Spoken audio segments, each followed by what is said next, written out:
हमारे हिंदी के एक बहुत अच्छे उपन्यासकार हैं और ये अद्भुत संयोग है कि मुझे उनसे मिलने का सौभाग्य आज यहीं इसी सभागार में प्राप्त हुआ।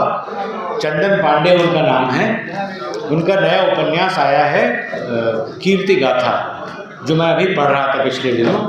कीर्ति गाथा उपन्यास में दो पत्रकार हैं। एक पत्रकार एक अखबार के लिए काम करते हैं और वो अखबार भीड़ हत्याओं की रिपोर्टिंग के लिए उन दोनों पत्रकारों को भेजता है। और जो हमारे उस उपन्यास का नायक है उसे भीड़ द्वारा हत्या किए गए लोग वास्तव में दिखने लग जाते हैं, उसकी वो कहानी है। और हमारे लिए या मेरे लिए वो जो सिर्फ अखबार की खबरें थी, उस उपन्यास को पढ़ते हुए जीते जागते मेरे सामने आ गए। उस पूरी विभत्सता को चंदन ने जिस तरह चित्रित किया है इस उपन्यास में, जिसमें उनकी हत्या किस तरह क्रमिक ढंग से विभत्स और नृशंस तरह से की गई, उसको उन्होंने पूरा विस्तार से वर्णन करके मानो में नंगा कर दिया है।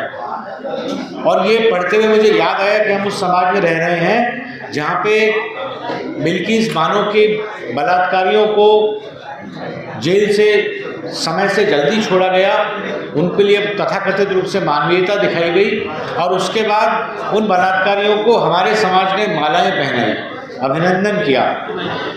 और तब मुझे लगा कि शायद हम लेखक संगठनों की भूमिका बहुत महत्वपूर्ण आज के दौर में पहले से भी ज़्यादा हो गई है, क्योंकि ऐसे समाज की हमने कल्पना नहीं की थी जिसमें बलात्कारियों को माला पहना के नायकों की तरह उनका अभिनंदन किया जाएगा। बचपन विद्यार्थी जीवन में जब हम इतिहास दर्शन पढ़ रहे थे तो हमारे शिक्षक ने हमें कहा था कि ये हिटलर नहीं था जिसने फांसीवाद को लाया, बल्कि ये समय था जिसने हिटलर को हिटलर बनाया।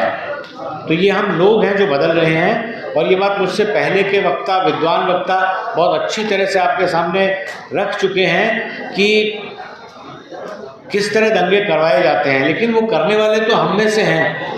वो गुजरात में 2002 में और कुछ साफ हुआ हो या न हुआ हो, पॉलिटिकल साइंटिस्ट सुमंत बनर्जी का एक लेख मुझे हमेशा याद रहा, जिसमें उन्होंने कहा था कि ये सबसे बड़ा इस बात का परिचायक हैं कि हमारा जो मौन बहुमत है, जिसे हम लोग धर्मनिरपेक्ष समझते थे, शायद वो सांप्रदायिक हो गया है और हमें इस समाज के बारे में फिर से विचार करना होगा।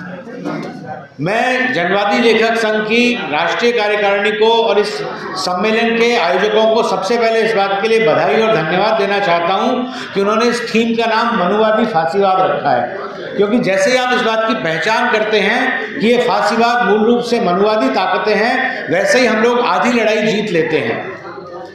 आज से कुछ 4 या 5 साल पहले जब उदयपुर में जन संस्कृति मंच की उदयपुर इकाई ने उदयपुर फिल्म फेस्टिवल आयोजित किया था, और जो हम हर साल आयोजित करते हैं, और वो उस साल दलित थीम पर था, तो उस साल उदयपुर की विद्यार्थी परिषद इकाई ने हमारे उस कार्यक्रम को रोकने की कोशिश की।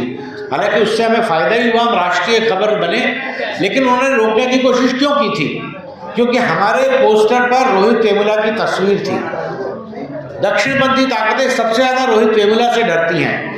राजस्थान से ज़्यादा इस बात की सच्चाई को कोई नहीं जानता कि ये सांप्रदायिक शक्तियाँ मूल रूप से ब्राह्मणवादी शक्तियाँ हैं। हमारे राज्य में मूछ रखने के लिए जितेंद्र मेघवाल को मार दिया जाता है। हमारे राज्य में मटकी से पानी पीने के लिए इंद्र मेघवाल नाम के बच्चे को पीट पीट कर मार दिया जाता है। हमारे राज्य में दूसरी निम्न कही जाने वाली जाति में शादी करने के लिए रमा कंवर को जिंदा जला दिया जाता है, और उसे जलाने वाले उसके अपने पिता और भाई और परिवार के अन्य लोग हैं। हमसे ज़्यादा इस बात की सच्चाई को कोई नहीं जानता है कि ये सिर्फ और सिर्फ मनुवादी शक्तियां हैं जो अपनी सामाजिक वर्चस्व को बनाए रखने के लिए हिंदुओं के एक होने का नारा देती हैं। इन्हें सांप्रदायिक कहना इनको मजबूत करना है, इन्हें मनुवादी कहना इनके मर्म स्थल पर चोट करना है। आपने वो काम किया है, इसलिए मैं जनवादी लेखक संघ को इन दोनों शब्दों को जोड़ने के लिए सबसे पहले और खास तौर पर बधाई देता हूँ। इस बात को जिस दिन हम समझ लेंगे कि दलितों, मजदूरों, किसानों, महिलाओं, अल्पसंख्यकों की एकता ही इन शक्तियों का अंत है, उस दिन इनके अंत की शुरुआत हो जाएगी। और आज उस बिंदु का उसका एक तरह से प्रस्थान बिंदु है। आज से हम आगे बढ़ेंगे। मैं ये कहना चाहता हूँ, आज का समय सभी प्रोग्रेसिव फोर्सेस के, सभी तरक्की पसंद ताकतों के एक होने का समय है। यदि हम आज एक नहीं होंगे तो हम कभी एक नहीं होंगे। समय आ चुका है। मार्टिन नीलोमर की वो कविता याद करने का समय आ गया है। पहले वो कम्युनिस्टों के लिए आए, मैं कुछ नहीं बोला क्योंकि मैं कम्युनिस्ट नहीं था। फिर वे ट्रेड यूनियन वालों के लिए आए, मैं चुप रहा क्योंकि मैं ट्रेड यूनियन वाला नहीं था। उसके बाद वो यहूदियों के लिए आए, मैं तब भी चुप रहा क्योंकि मैं यहूदी नहीं था। और एक दिन वो मेरे लिए आए और तब कोई नहीं बचा था जो मेरे लिए बोलता। इस बात को पहचानने का दिन है, इस बात की शुरुआत हो चुकी है। मुझे आप सबको और जनवादी लेखक संघ की राष्ट्रीय कार्यकारिणी को बताते हुए बहुत खुशी है कि कम से कम राजस्थान में जनवादी लेखक संघ और जन संस्कृति मंच मिलकर कई कार्यक्रम लेते रहे हैं। जन साहित्य पर्व उसकी एक बहुत बड़ा आयोजन था जिसमें आप में से कई लोग पहले आ चुके हैं। हम आगे भी इस तरह के कार्यक्रम साझा रूप से जारी रखेंगे।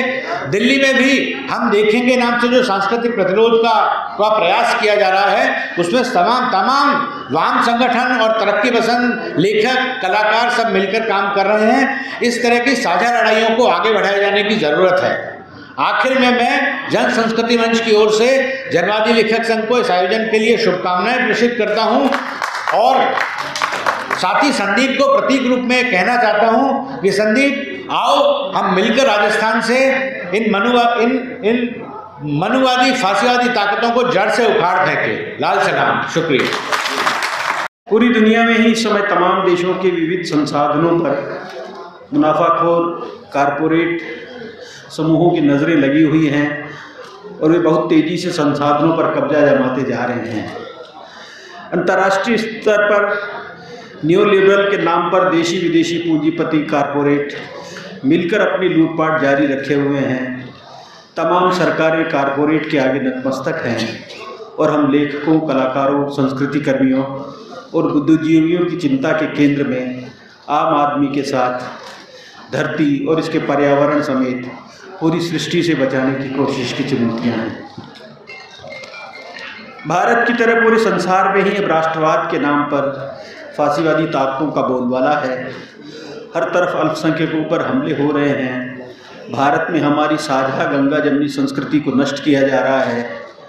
मनुष्य की धार्मिक, सामाजिक और सांस्कृतिक स्वतंत्रता पर पाबंदियां लगाई जा रही हैं। कपड़े, केश विन्यास और खान पान तक की आज़ादी पर कुठाराघात किया जा रहा है। हमारे यहाँ एकता और समानता की आड़ में हमारी बहुरंगी सांस्कृतिक विरासत को एकरूप करने के कुत्सित प्रयास जारी हैं। हमारी भाषाओं, बोलियों पर खतरे मंडरा रहे हैं। हमारी भाषिक स्वायत्तता नई भाषा नीति के कारण संकट में दिखाई दे रही है। ऐसे में हम प्रगतिशील जनवादी लेखकों, कलाकारों, संस्कृति कर्मियों और बुद्धिजीवियों की भूमिका आवाम को इन खतरों से आगाह करने की है। हम पीढ़ियों से ये भूमिका बदस्तूर निभाते आ रहे हैं। ज़रूरत पड़ने पर हम सड़कों पर भी उतरते आए हैं। हम जानते हैं कि अशिक्षित और धर्मांध जातिवादी बना दी गई जनता को चेतन करने की हमारी कोशिशें जितनी अधिक जोर पकड़ती हैं, उसकी तुलना में विभाजनकारी ताकतें सत्ता और पूंजी के बल पर और तेज़ी से हमलावर होती जाती हैं। हम निरंतर प्रयास कर रहे हैं कि सत्ता, पूंजी और सांप्रदायिकता के गठजोड़ को बेनकाब किया जाए और हमारे प्रयास सफल भी हो रहे हैं। लेकिन हम चुप बैठने वाले नहीं हैं। हमारी मंजिल बहुत दूर हो सकती है लेकिन नज़रों से ओझल नहीं है। हम उस विरासत के पैरोकार हैं जिसका इरादा था कि अब डेरे मंजिल ही पर डाले जाएंगे। अखिल भारतीय प्रगतिशील लेखक महासंघ आज जनवादी लेखक संघ के इस 10वें राष्ट्रीय सम्मेलन के अवसर पर अपने तमाम लेखक साथियों की ओर से शुभकामनाएं देते हैं। हमारे विचार ही नहीं, हमारी चिंताएं और लड़ाइयाँ भी साझी हैं। हम अतीत में भी साथ थे, वर्तमान में भी साथ हैं और भविष्य में भी रहेंगे। मिलकर ही हम लड़ते हैं और जीतते हैं, जैसे कि पास्ट ने हमें सिखाया है। हम लड़ेंगे कि लड़े बगैर कुछ नहीं मिलता साथियों। आज मैं राजस्थान प्रगतिशील लेखक संघ की ओर से और अपने अखिल भारतीय प्रगतिशील लेखक संघ की ओर से जनवादी लेखक संघ के तमाम साथियों को अपना क्रांतिकारी सलाम पेश करता हूं और उम्मीद करता हूं कि ये सम्मेलन हमें और आगे ले जाएगा और हमारे सामने जो चुनौतियां हैं उनसे लड़ने की ताकत देगा।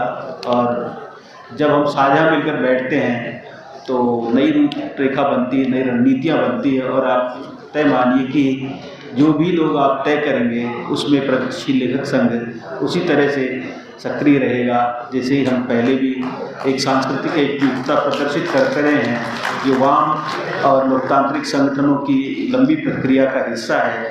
हम आपके साथ हैं। मैं एक बार फिर से आप सबको लाल सलाम पेश करता हूँ।